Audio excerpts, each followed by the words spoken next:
ছবি আপনাদের চোখের সামনে ভেসে উঠছে, এক স্মৃতি মনে করিয়ে দিচ্ছে ৭১-এর আগে দেশভাগ যখন হবে, যখন বাংলাদেশ থেকে সহস্রাধিক মানুষ এ বাংলায় চলে আসছে, অর্থাৎ দেশভাগের যন্ত্রণা বুকে নিয়ে এ দেশে ফিরে আসছেন, সেই ছবির সাথে এই ছবির অনেকটাই মিল রয়েছে। না, দেশভাগের সেই ছবি এটা নয়, তখনকার ছবি এটা নয়, বা বাংলাদেশি অনুপ্রবেশ ঘটছে ভারতবর্ষে সেটাও নয়। যে ছবি আপনারা দেখছেন তা হলো মিয়ানমার সীমান্ত, বাংলাদেশ সীমান্তবর্তী মিয়ানমার যে সীমান্ত, সেই সীমান্ত দিয়ে বাংলাদেশে প্রবেশ করছেন। বাংলাদেশের সীমান্তবর্তী মিয়ানমারের রাখাইন রাজ্য অনেকটাই দখলে নিয়েছে আরাকান আর্মি। এ নিয়ে চলমান অস্থিরতায় মিয়ানমার ছাড়তে শুরু করেছে অনেক রোহিঙ্গা। গত 2 মাসে বাংলাদেশে প্রায় 60,000 রোহিঙ্গা পালিয়ে এসেছে।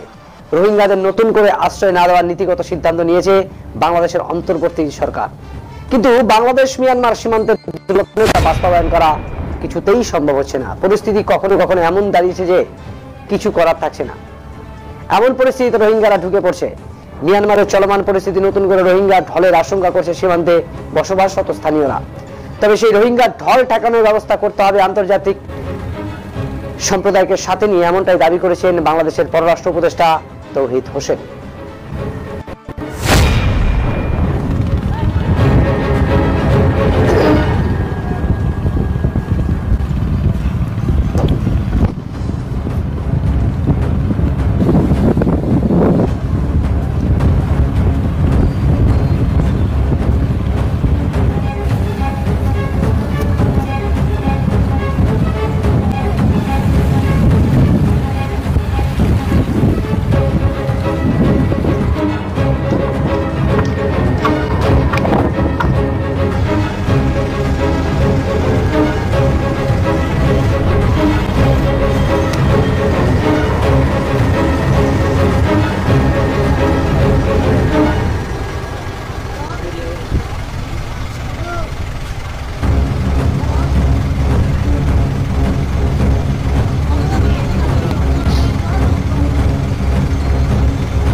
দেশভাগের যন্ত্রণা নিয়ে ওপার বাংলা থেকে এপার বাংলায় উদ্বাস্তু মানুষেরা এসেছিলেন।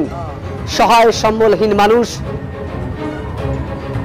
যতটুকুন পেরেছেন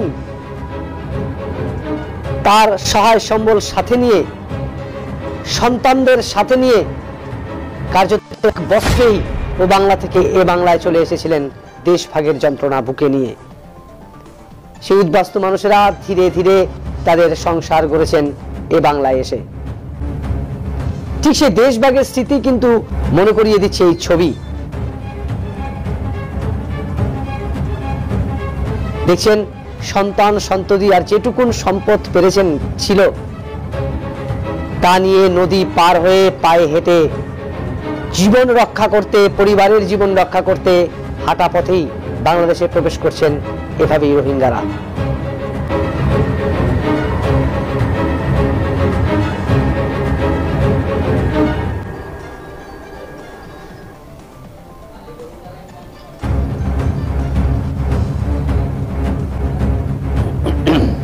কখনো কখনো এমন দাঁড়ায় যে আপনাদের কিছু করার থাকে না। সেরকম পরিস্থিতিতে আমরা এই 60,000কে ঢুকতে দিয়েছি ফর্মালিটি দিয়েছি তাও না, তারা বিভিন্ন পথে ঢুকে গেছেন। এবং আরেকটি কথা আমাদেরকে মনে রাখতে হবে যে প্রচুর দুর্নীতি আছে বর্ডারে, এটা সত্যি কথা।